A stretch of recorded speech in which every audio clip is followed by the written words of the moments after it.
Salut! Dans cette vidéo, tu vas découvrir les deux réponses aux questions qu'on me pose systématiquement quand je parle de freelance, c'est-à-dire pourquoi les entreprises auraient intérêt à te payer toi un peu plus cher en freelance qu'un salarié classique, et surtout combien tu peux réellement espérer gagner en freelance en 2024. Donc c'est parti. On perd pas de temps et on rentre tout de suite dans le vif du sujet. La première chose qu'en général les entreprises veulent, c'est une expertise quand elles recherchent quelqu'un. Donc un nouveau collaborateur, il faut qu'il apporte quelque chose à une équipe et qu'il soit expert dans son domaine. Et dans ces cas-là, un freelance peut être la bonne solution. Il va être disponible de suite également par rapport à justement un salarié qui aurait potentiellement un préavis de plusieurs mois. Lui, au moins, il peut intervenir assez rapidement sur une mission qui peut être urgente ou en tout cas vraiment importante. Donc ça peut être un gros avantage pour les entreprises. Et à l'inverse, une entreprise va beaucoup moins s'engager avec un freelance qu'avec un CDI par exemple, où ce contrat peut durer éternellement. Là, un contrat qui lie un freelance, c'est en général, alors que ce soit une mission courte, donc avec un périmètre très établi et limite une date de fin officielle, ou une mission longue d'accompagnement et de consulting, comme moi j'ai l'occasion de faire sur potentiellement plusieurs années, c'est quand même beaucoup moins engageant pour les entreprises, et ça, elles aiment bien justement avoir cette sécurité de pouvoir arrêter un contrat assez rapidement si besoin, notamment en cas de difficultés financières. Donc ça, c'est un gros plus pour les entreprises qui ne peuvent pas faire un recrutement XXL, donc pour trouver la personne idéale qui restera à vie dans leur entreprise, mais au moins ils ont quelqu'un de très disponible et d'effectifs rapidement. Ensuite, concernant le prix d'un freelance pour une entreprise, il faut savoir que c'est pas si élevé que ça en soi, puisque du coup, déjà sur un salarié classique, une entreprise paye 2 fois ce que le salarié touche en brut. Donc ça fait quand même une grosse différence.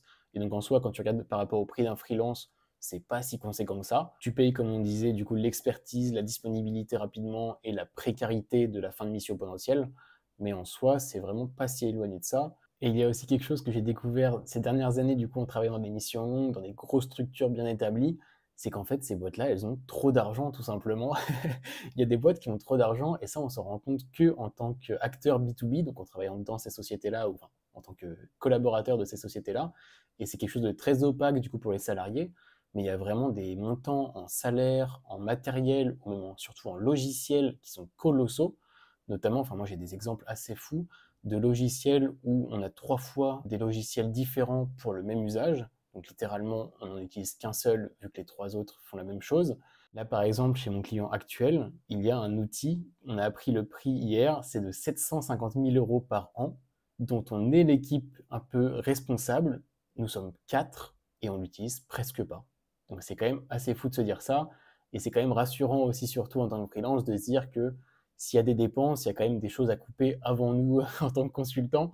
On est quand même plus efficace que certains outils du coup qui sont payés vraiment parce que il faut mettre les collaborateurs dans les meilleures conditions et leur donner tout ce qu'il faut pour être parfait. Il y a quand même des choses dont on pourrait se passer. Et du coup, en tant que freelance, je pense que le tarif n'est pas délirant non plus. Ce qu'il faut savoir également sur le contrat qui lie l'entreprise au freelance, c'est du coup que l'entreprise ne va rien payer au-delà du montant indiqué sur la facture du freelance. Donc il n'y aura pas d'impôts, de taxes ou autre, c'est directement des charges déductibles pour cette entreprise-là. Ce qu'il faut avoir en tête, c'est qu'en freelance, tu vas souvent travailler en direct avec les entreprises, donc ne pas avoir d'intermédiaires qui vont prendre leurs commissions, etc. Au pire, ça arrive dans certains cas, mais en soi, ils t'ont transféré la mission, ils t'ont mis en relation, et donc c'est totalement logique qu'ils prennent une commission tant que c'est transparent et que toi, tu as bien le TJM que tu as demandé au début. Mais ça n'a rien à voir avec un cabinet de conseil qui va t'employer en salarié, qui va te rétribuer peut-être 1/5 de ce qu'il facture au client de base et qui va un peu t'exploiter selon moi. Donc en soi, voilà, ça t'évite de te prendre la tête avec combien je suis facturé, etc., etc. Au moins là, c'est super transparent et tu supprimes les intermédiaires pour bénéficier au maximum de ce que tu rentabilises pour l'entreprise. Parce qu'il ne faut pas oublier qu'en fait, si tu es payé à ce montant-là par une entreprise, c'est tout simplement que tu les vaux en fait. Tu es rentable pour eux et tu leur permets de générer des revenus qui sont supérieurs à ce que tu leur coûtes. Donc sinon, ils ne le feraient pas, hein, ils ne t'embaucheraient pas. Donc en soi, il faut juste ne pas avoir le syndrome de l'imposteur, comme on l'appelle, et ne pas se poser la question de pourquoi je suis aussi cher, comment c'est possible la différence avec le salarié. C'est tout simplement que le salarié, soit il n'est pas très bien payé du coup par rapport à ce qu'il devrait, ou c'est tout simplement que toi tu leur débloques des possibilités qu'ils n'auraient pas eu sans toi. Donc forcément, ça se rémunère et tu es payé tout simplement au prix juste. Passons maintenant à ce qu'on va toucher nous en tant que freelance. Bon, j'imagine que vous êtes conscient, entre ce qu'on facture et ce qu'on peut réellement se rémunérer en tant que salaire, il y a une petite différence et les impôts vont passer par là, hein. Vu que c'est pas les entreprises qui les payent, c'est nous directement et c'est pour ça que les factures sont un peu plus élevées.